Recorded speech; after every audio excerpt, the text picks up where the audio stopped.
Hi everybody, I'm Dan. And I'm Nicole. Welcome to Model Railroading for Beginners. Welcome. So model trains come in a lot of different sizes, so I thought in this episode we'd talk about scale. Oh, okay. Well, let's talk about scale. What is scale? Good question.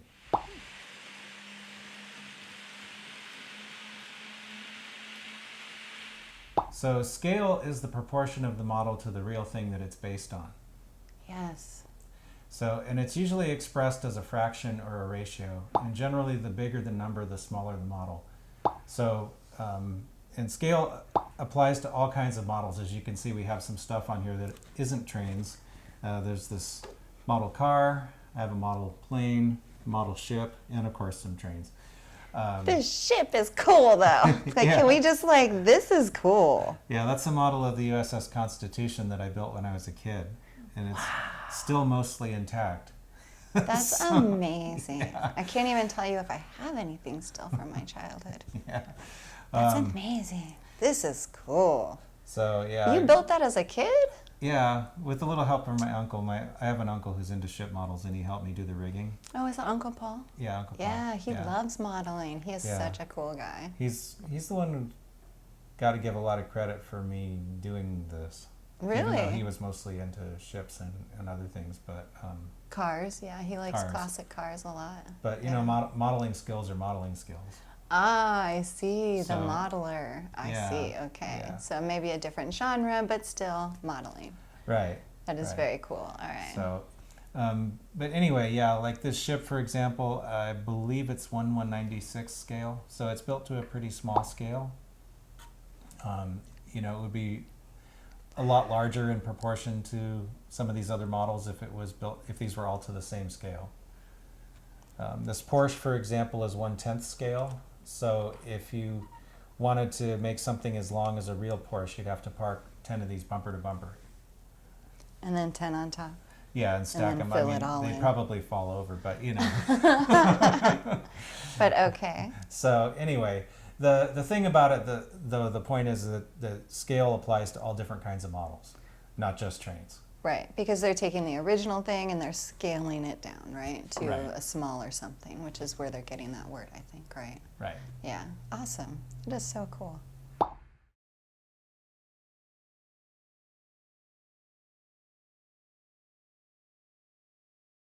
So next I thought we could talk about some of the more popular modeling scales for model railroading.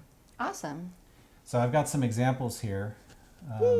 And what's important about all these examples is these three locomotives are all models of Santa Fe 3751, so they're all the same locomotive. In real life, locomotive is all the same size. Right, because it's the same. And the same with these box cars. These box cars are all cotton belt 40-foot box cars, so in the real world they'd all be the same size. I know some of them have different numbers of doors and things, so they're not exactly the same, but the dimensions are the same. Okay, gotcha. So might as well start small. Okay. Okay, so this little car here, as you can see, is very tiny, is Z scale. This is 1/220th scale, and it's so tiny. Yeah, these are pretty small. So, and then moving up from there, we have N, which is also the size of this smaller engine down there. N is 1/160 in North America and some other places. So you can see it's a little bit bigger. No, that's the one I'm used to seeing because, you know, of the different things that you do. So I'm used to seeing the N scale. Yeah, I work a lot in N and HO, which is the next size. Right. HO is 187, and this engine here and this box car are both HO scale. Okay. Now there is kind of an obscure scale that's kind of between N and HO called TT, so if you could picture something about halfway between these two. Okay. Not a very popular scale, but I thought I would mention it. Then the next scale up that we have on the table is O, which is 148. Oh, this is this is the one that's in our playroom, right? Right, and this engine is also the same scale. Yes. And again, there's one that's kind of between HO and O called S. And unfortunately, I don't have any S scale models to show you. But Gasp. Something Daniel Cortopassi doesn't have in the model train world. I never got any S. So, but anyway, that's also one that's not quite as popular. Nothing? Nothing. Writing something down in my memory. And then this big one here is G, which is primarily intended for the garden.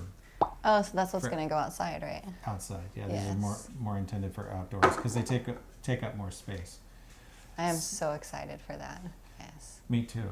I really looking for. I've had some garden trains for quite a long time, and I've never really had anywhere to set them up. Yeah. I used to live in a condo, and all I had was a little balcony, so there wasn't really much room. No, there's not a lot of room in there.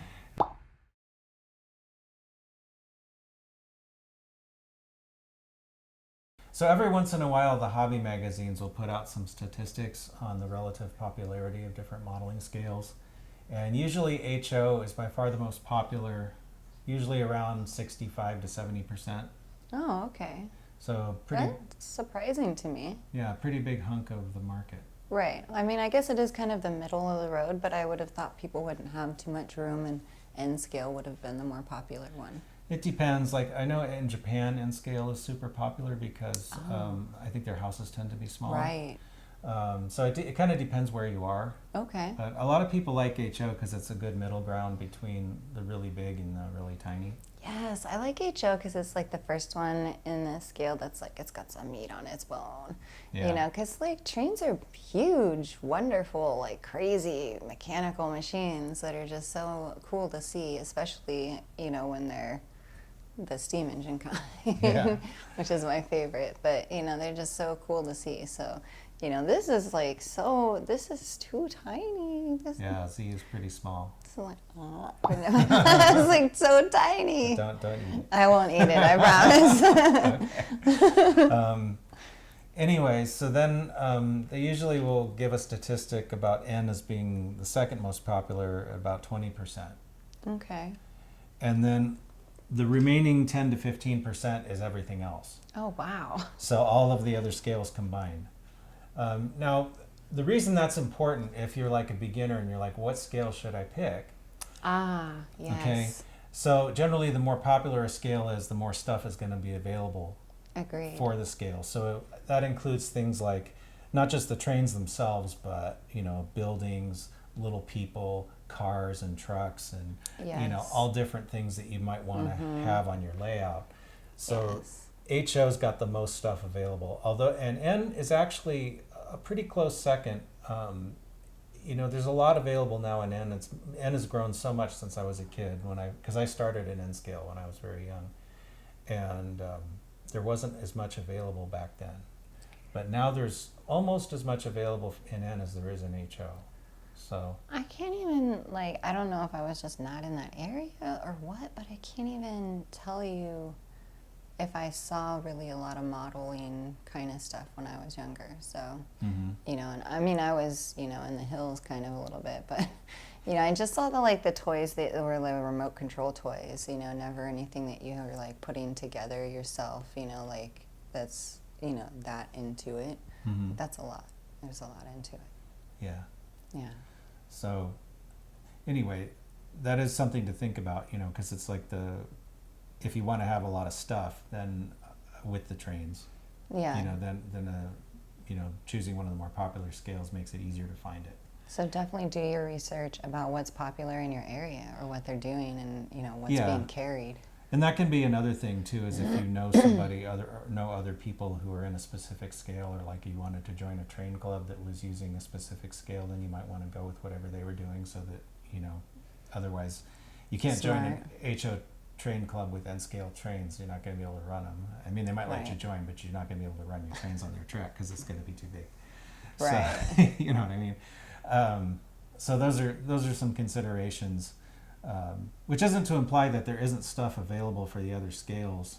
There is. It's just not as much, maybe. Or it might be harder to get, or, Like Z today reminds me of the way N scale was like 40 years ago. Really? Yeah, with like the amount of stuff that you can get is like a lot less variety. But, Okay. you know, they all progress, they all come along. So, Okay. you know, that may change in the future. Another thing to think about when you're deciding on what scale you want is how big of a space do you have? Yes, space, super important. So I got a couple pieces of curved chuck, and can we see those? Yes. Let me just grab So these. if you want to make the kind of railroad that goes around in an oval or a circle. So it would be kind of like this. Yeah, I've got 2 half circles here. So this little half circle is Z scale. And you would need a shelf about 18 inches wide to fit this. I think the track itself is about 16 inches. And you never want to have the track be like right on the edge of the table. So you want, No. yeah. Yes. So you want it a little wider. N scale, unless you go with super sharp curves, you're going to need about 2 feet.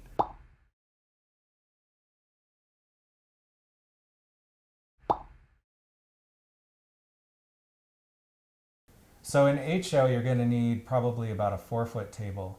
One of the common things to do in HO for a beginner layout is to get a 4x8 sheet of plywood and put the train on that. Okay. So, you know, and you know, if you get into O, it's going to be bigger still, and if you get into garden scale, it's going to be bigger still. Now they get away with some really sharp curves sometimes in the larger scales to try to make people able to fit things in a smaller area. Oh, kitty bomb. Kitty bomb. Hi, Benny. For those of you that wanted to see our animals, this is Sir Benny. Hi, Benny. Move along now, mister. Yeah. In any case. In any case, though, generally the larger the train, the more room it's going to take to get it to turn around. Yes. So that's definitely something to think about.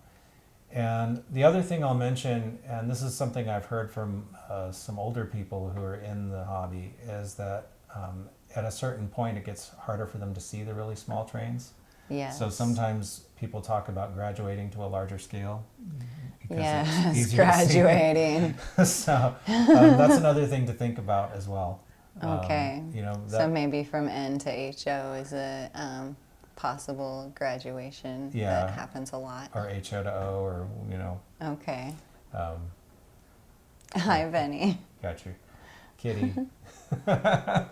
Kitty scale. Kitty scale. Well, yeah, I could see that some people would graduate to that because, you know, not just running the trains, but seeing all the details and all that stuff against your scenery and stuff is really a part of it. Right. You know? I mean, modeling is one part of it, but when you say model railroading, it's like it encompasses all of that stuff.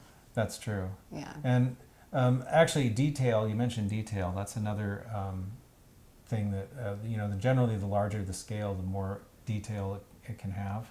Oh, okay. So if you're really That's a detail nut like I am, that was one of the reasons that I kind of started doing HO, even though I'd started in N, is because I really started getting into wanting a lot of detail. And an HO is just easier to do. It's easier to work with that way because it's bigger and there's more stuff available and you can see it. When it's finished.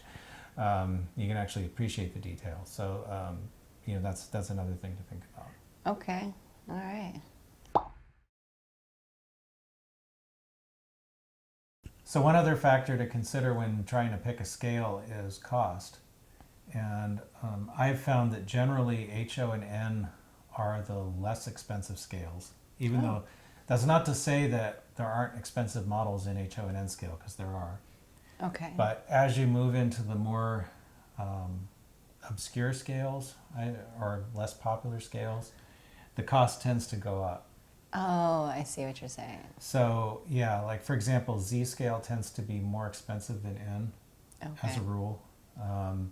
O scale is more expensive than HO as a rule. And the garden size ones get more expensive still. And as you get into the bigger scales too, it's not just the trains themselves that get more expensive, it's also the track.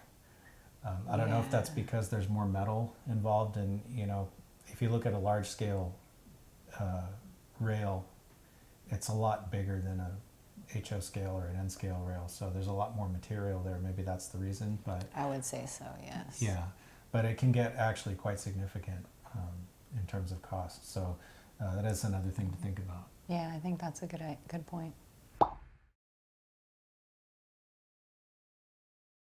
All right, so to recap, scale is just the proportion of the model to the real world object that it represents. And I think that about covers it, and hopefully everybody has a little better understanding of what scale means now. Yeah, I think so. I know I do, and that's a good thing to know. Yeah. All right, so thanks for watching, and we'll be back next time with another episode of Model Railroading for Beginners. Also, if you like the video, please like and subscribe. That there really we helps go. us. Yes. You know, it helps us grow the channel. Comments too. Yes. And if you have questions, you know, you can leave them in the comments and we can handle them on an Ask Dan and Nichole episode. Yes, submit Yes. your questions, guys. Let us know. Also, if you have something you would want to see that you think Daniel will cover, go ahead and suggest that too, because, you know, we're always looking for input on our content. Yeah, right? Yeah. exactly. All right. Yeah. So I guess that'll do it for this time. Thanks for watching. Bye, guys. Thanks for watching.